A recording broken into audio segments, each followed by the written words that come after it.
Assalamualaikum warahmatullahi wabarakatuh. Apa kabar anak-anakku semuanya? Mudah-mudahan sehat selalu ya. Nah, baiklah.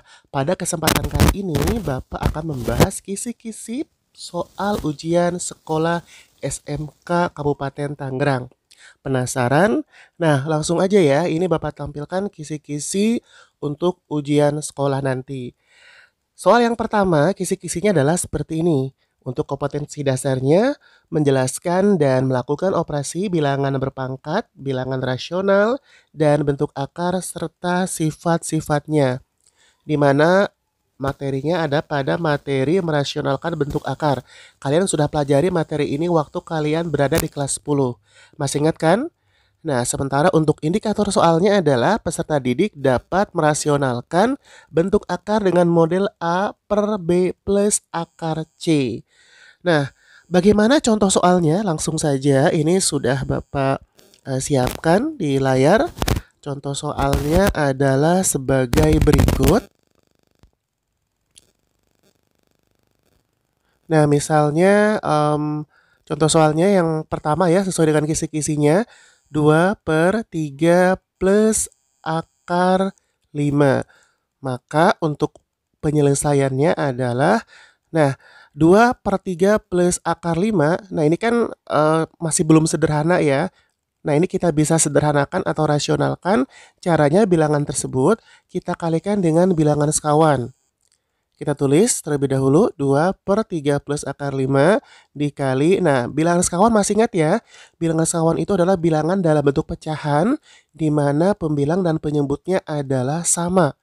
Nah untuk bilangan sekawan acuannya adalah pada bentuk penyebut bilangan sebelumnya. Nah di sini penyebut sebelumnya adalah 3 plus akar 5. Maka dengan demikian bilangan sekawannya di sini adalah 3 min akar 5. Jadi tanda plusnya kita ganti dengan tanda min. Sehingga langsung aja kita tulis dikali 3 min akar 5 per 3 min akar 5. Nah setelah ini tinggal kita kalikan saja. Pembilang dengan pembilang, kemudian penyebut dengan penyebut. Nah, untuk pembilang dikali pembilang berarti langsung saja 2 dikali 3 sama dengan 6. Kemudian 2 dikali min akar 5 sama dengan min 2 akar 5. Per, nah ini ada dua proses perkalian ya. Yang pertama 3 dikali 3, hasilnya adalah 9. Kita tulis dengan 9. Kemudian berikutnya adalah untuk tandanya plus dengan min. Kita kalikan menjadi min. Kemudian akar 5 dikali min akar 5. Atau akar 5 dikali akar 5 sama dengan 5 ya, karena tadi minnya sudah kita tuliskan. Sama dengan, nah ini kita sederhanakan, tulis lagi 6 min 2 akar 5 per, nah sekarang 9 dikurang 5 sama dengan 4. Nah ini masih bisa kita sederhanakan, masing-masing pembilang kita bagi penyebutnya 4. 6 dibagi 4 berarti langsung aja tulis dulu 6 per 4. Kemudian min, nah sekarang 2 akar 5 per 4. Nah ini untuk pecahannya kita bisa sederhanakan ya. 6 per 4 itu sama juga dengan 3 per 2 min 1 per 2 akar 5. Nah maka ini adalah jawabannya dari soal sesuai dengan kisi-kisi yang pertama ya. Jadi merasionalkan penyebut bentuk akar ya. Nah langsung saja kita ke soal yang kedua. Kita coba kembali ke kisi-kisinya. Untuk soal yang kedua, kompetensi dasarnya di sini menerapkan konsep bilangan berpangkat, bentuk akar, dan logaritma dalam menyelesaikan masalah. Ruang lingkup materinya di sini ada pada materi logaritma. Nah, ini juga sama materi waktu kalian kelas 10. Indikator soalnya di sini adalah peserta didik dapat menentukan operasi campuran dari bentuk logaritma. Nah, di sini diberikan kombinasi berbagai macam sifat-sifat logaritma. Nah, contohnya adalah selesaikan hasil daripada logaritma berikut ini ya. Misalnya 3 pangkat 3 log 5 dikurang 2 log 4, kemudian dibagi. Nah, penyebutnya misalnya 4 log 2, kemudian ditambah 8 log 2. Ya, nah sama dengan, nah 3 pangkat 3 log 5 ini sesuai dengan sifat logaritma, masih ingat ya? Misalnya kalau ada sifat logaritma A pangkat A log B, maka jawabannya adalah B. Nah, sehingga kalau kalian menemukan soal 3 pangkat 3 log 5, maka jawabannya di sini adalah 5 ya. Nah, kita tulis di sini 5. Ya, kita tulis 5 kemudian dikurang 2 log 4. Nah, kalau 2 log 4 ya tidak perlu menggunakan sifat logaritma ya, karena langsung saja jawaban daripada 2 log 4 sama dengan 2. Jadi langsung ditulis dengan 2. Jadi untuk pembilangnya 5 dikurang 2, kemudian dibagi. Nah, sekarang kita lihat penyebutnya di sini ada 4 log 2. Nah, di mana ordo dengan angkanya ini lebih besar ordo ya, maka si ordonya yang 4 ini kita sederhanakan menjadi 2 pangkat 2. Nah, kalau ordonya 2 pangkat 2, maka bilangan pokoknya di sini 2, kalau disederhanakan berarti 2 pangkat 1. Nah, ini ada pada sifat logaritma A pangkat N log B pangkat M sama dengan M per N ya. Nah, M per N, nah, M-nya di sini adalah 1, N-nya adalah 2 ya. Jadi M per N di sini 1 per 2 ya. Tulis 1 per 2 ya. Karena di sini A log B-nya 2 log 2-nya kan 1 ya. Jadi 1 per 2. Kemudian ditambah, nah sekarang 8 log 2. 8-nya disederhanakan menjadi 2 pangkat 3. 2-nya 2 pangkat 1 ya. Ini sesuai dengan sifat logaritma A pangkat M log B pangkat N ya. Jadi jawabannya N per M kali A log B. Ya, jadi M per N-nya berarti di sini 1 per 3 ya. Oke, sama dengan, kita sederhanakan pembilangnya 5 dikurang 2 itu sama dengan 3 dibagi 1 per 2 tambah 1 per 3. Nah, ini kita coba selesaikan ya. Untuk penjumlahan bilangan pecahan, kita lihat dulu di sini penyebutnya berbeda. Yang satu penyebutnya 2, yang kedua penyebutnya 3. Maka disederhanakan dulu atau disamakan dulu penyebutnya. Nah, caranya bisa langsung kita kalikan. 2 kali 3 sama dengan 6. Kemudian pembilang yang pertamanya 3, pembilang yang keduanya 2. Sehingga 3 ditambah 2 sama dengan 5. Hasilnya adalah 5 per 6. Nah, langsung kita masukkan ya. Jadi 3 dibagi 5 per 6. Nah, kemudian kita tulis di sini 5 per 6 ya. Nah, ini ada pembagian berganda. Jadi untuk pembagian yang pertama kita rubah menjadi bentuk perkalian. Sehingga menjadi 3 dikali. Nah, kalau dikali berarti pecahannya berubah menjadi 6 per 5. Sama dengan, langsung saja 3 dikali 6 sama dengan 18 ya. Jadi 18 per 5. Boleh sampai sini ya dalam bentuk pecahan 18 per 5. Atau kalau mau kalian sederhanakan menjadi bentuk desimal boleh. Jadi 18 dibagi 5 itu sama dengan 3,6. Tergantung nanti dari pilihan jawabannya ya. Kalau pilihan jawabannya bentuknya pecahan, ya kalian pilih yang pecahan. Nah, baik, sekarang kita lanjut ke contoh soal yang ketiga dari kisi-kisi yang ketiga ya. Nah, kisi-kisinya adalah seperti ini. Nah, untuk kompetensi dasarnya di sini menjelaskan matriks dan kesamaan matriks dengan menggunakan masalah kontekstual dan melakukan operasi pada matriks yang meliputi penjumlahan, pengurangan, perkalian skalar, dan perkalian serta transpose. Nah, ini ruang lingkupnya ada pada materi matriks ya. Kalian sudah pelajari waktu kalian berada di kelas 11. Nah, untuk indikator soalnya di sini adalah diberikan 2 buah matriks berordo 2 kali 2 ya. Nah, ini mengenai perkalian 2 buah matriks langsung aja kita tulis soal nomor 3. Nah, misalnya kita ambil contoh ada 2 buah matriks ya, matriks P dan matriks Q. Nah, untuk matriks P-nya komponennya adalah 2, 1, 0, 3 misalnya. Sedangkan untuk matriks Q-nya kita ambil contoh komponennya misalnya di sini kita tulis 3, 0, kemudian 5, 1. Nah, sekarang kita kalikan kedua matriks berordo 2 kali 2 tersebut. P dikali Q sama dengan, nah masih ingat ya untuk perkalian matriks, langkah pertama di sini 2, kita kalikan dengan 3. Sama dengan 6, tulis 6. Kemudian ditambah, nah berikutnya 1 kita kalikan dengan 3. 1 kita kalikan dengan 5, mohon maaf ya. Nah, 1 kali 5 sama dengan 5 ya, tulis di sini 5. Berikutnya 2 kali 0, 0 ya, tulis 0 tambah 1 kali 1, 1. Kita tulis 1. Nah, kemudian berikutnya lagi 0 dikali dengan 3, 0, tulis 0 ditambah 3 dikali 5, 15, tulis 15. Nah, kemudian berikutnya 0 dikali 0, 0, kemudian 3 dikali 1 sama dengan 3, tulis 3. Nah, maka ini bisa kita sederhanakan, bentuknya adalah sama dengan 6 ditambah 5, 11 ya, tulis 11. Kemudian 0 tambah 1, 1, 0 tambah 15, 15, 0 tambah 3, 3 ya. Nah, ini adalah jawabannya ya, 11, 1, 15, 3. Nah, ini untuk nomor 3. Bagaimana? Gampang ya. Nah, baiklah, langsung lanjut lagi. Di sini kita ke kisi-kisi yang keempat. Nah, contoh soal nomor 4-nya nanti kita bisa tuliskan ya. Tapi sebelumnya kita coba buka kisi-kisinya terlebih dahulu ya. Nah, untuk kisi-kisi nomor 4 di sini adalah menganalisis sifat-sifat determinan dan inverse matriks berordo 2x2 dan penerapan dalam transformasi. Nah, ini ruang lingkupnya adalah inverse matriks ordo 2x2 ya.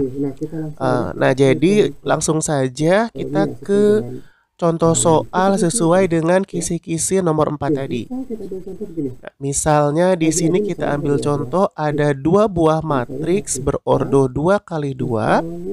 Misalnya saja matriks A dan matriks B ya.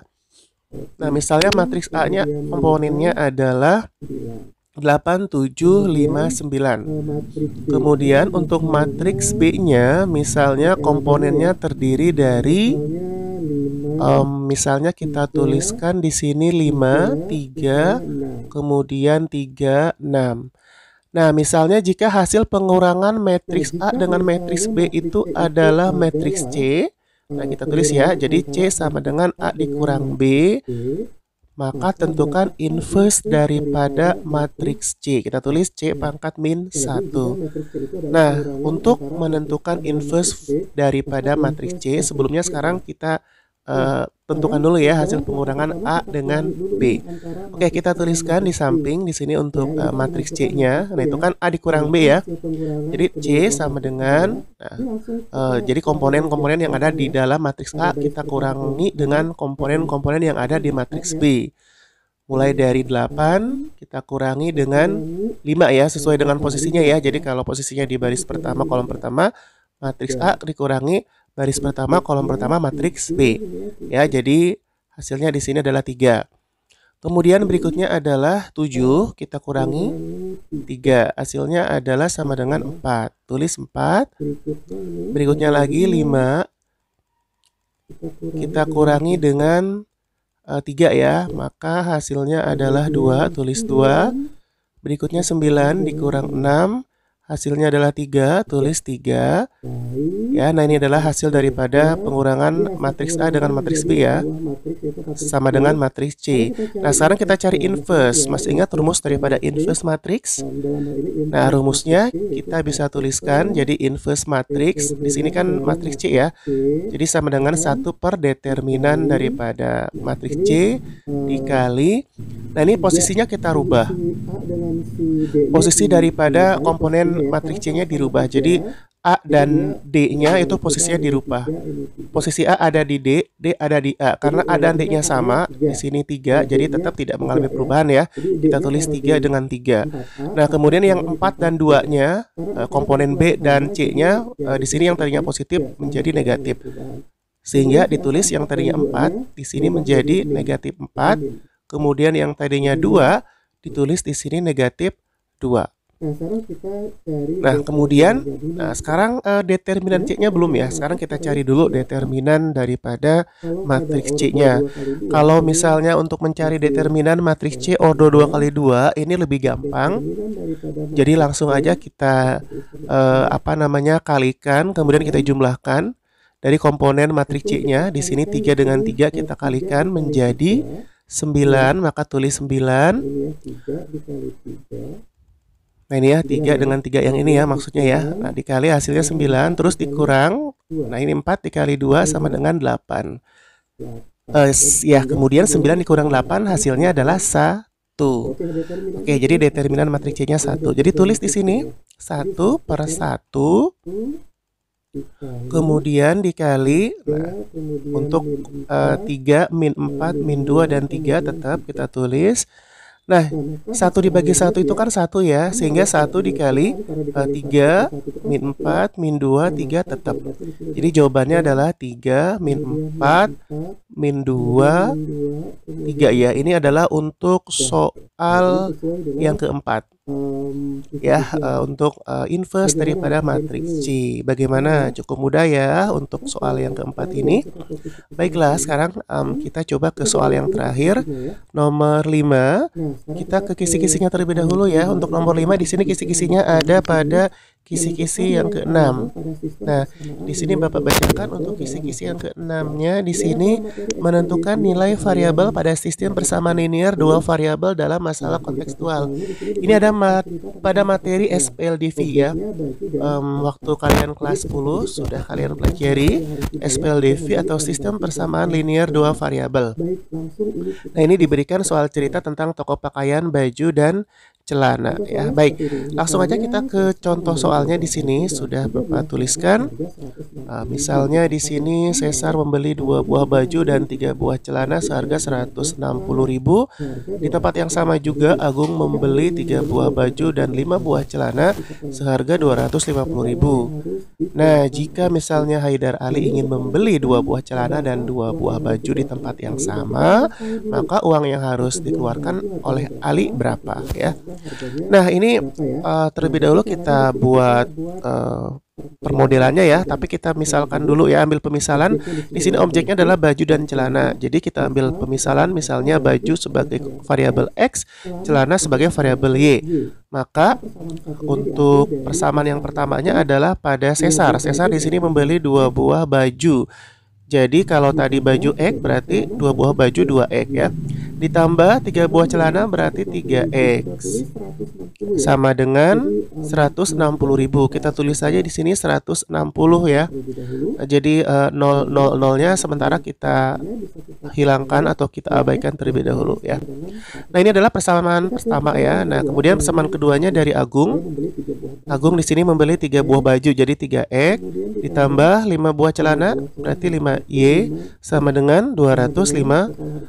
Nah, sekarang untuk menentukan berapa uang yang harus dikeluarkan oleh Haidar Ali, berarti kita tentukan dulu nilai X dan nilai Y-nya ya. Nah, untuk menentukan nilai X dan Y, ada beberapa metode yang bisa kalian gunakan.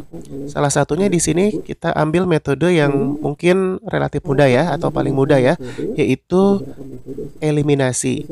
Nah, sekarang kita coba eliminasi salah satu dari 2 variabel ini. Kalian mau mengeliminasi yang mana? Misal, di sini kita akan mengeliminasi variabel yang X-nya ya. Nah, kalau misalnya kalian ingin mengeliminasi variabel X, berarti otomatis koefisien X-nya di sini harus sama. Nah, cara yang paling mudah untuk menyamakan koefisien variabel X ya, tinggal kita kalikan aja di sini persamaan satunya dengan 3, persamaan 2-nya dengan 2 ya. Nah, jadi kalau dikali 3 masing-masing daripada persamaan 1 hasilnya adalah 2X kali 3, 6X, tulis di sini 6X. Kemudian plus 9Y sama dengan 480 ya.